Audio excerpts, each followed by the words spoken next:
Good morning, everybody. Happy Saturday.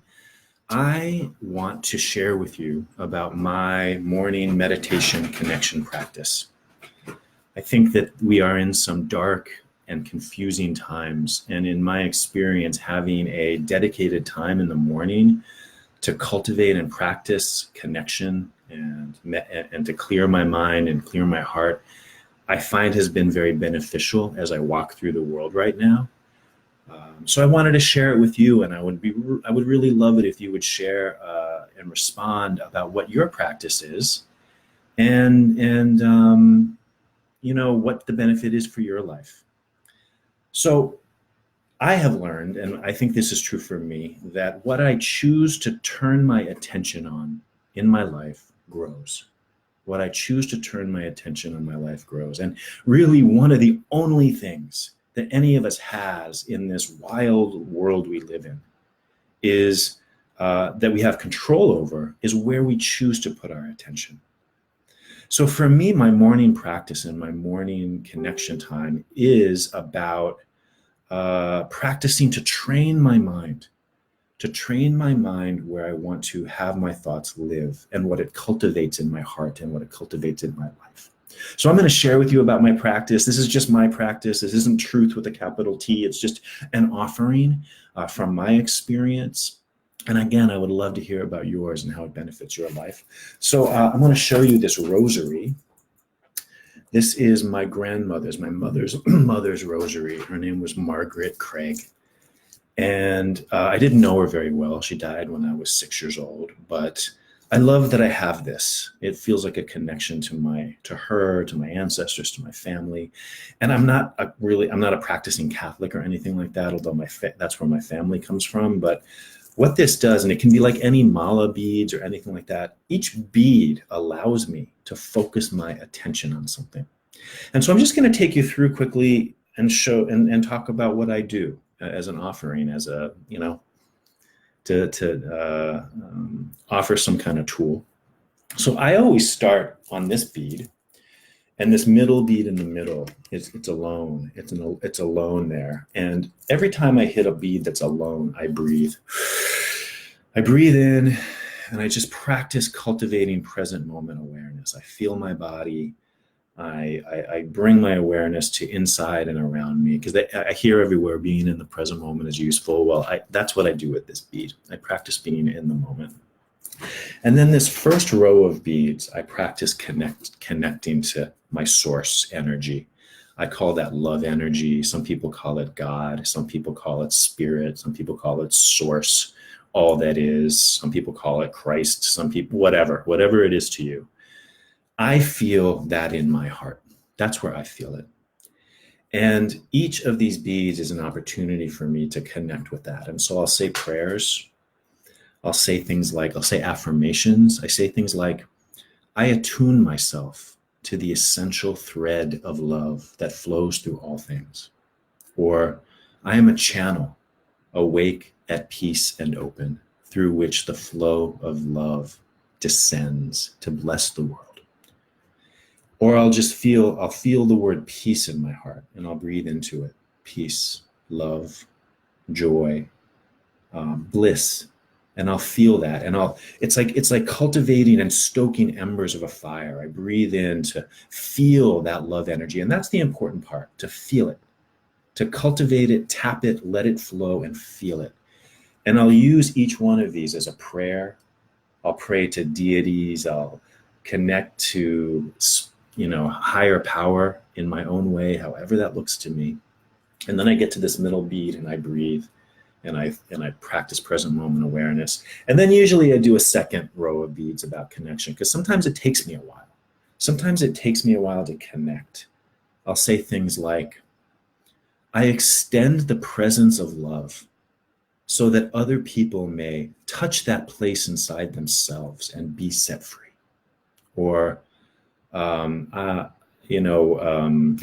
other kind of affirmations that help me connect to my heart, to my love energy, kindle it, allow it to grow, breathe it into the world. That's what I use that for. And then I'll breathe and practice present moment awareness. And then this next row is a gratitude practice. I think gratitude's important. I'm grateful for this moment. I'm grateful for my friends and the people who I love and in my life. I'm grateful for the work I have. I'm grateful for this home. I'm grateful for the material abundance in my life. I'm grateful for my boyfriend. I'm grateful for the love in my life. And so I just go through each bead and I give my attention on each one to something I'm grateful for. And I allow myself to feel that gratitude. And then I breathe. Now, this next one is about visioning, goals. What do I want to manifest in my life? What do I want to bring into my life? So for me, it may be about money. It may be about work that I want to cultivate. It may be about, I have a dream about having a beautiful home by a lake. I see that in my mind. I breathe into it. It may be about my body, my body, I say, every cell in my body is vibrating with vibrant health and energy. Or I have maybe a weight goal, okay? I will, just anything I want to bring in and imagine. I travel the world. Like next year, I want to live in Thailand for a month. I imagine that. So whatever I want to imagine and bring in my life, then I'll breathe. And then this final one is just kind of wrap up. I'll reconnect with source energy, love energy. And sometimes too, I use this last one to send love to people who may in my life be struggling, people who, like my friend is pregnant. I send her and her baby love energy.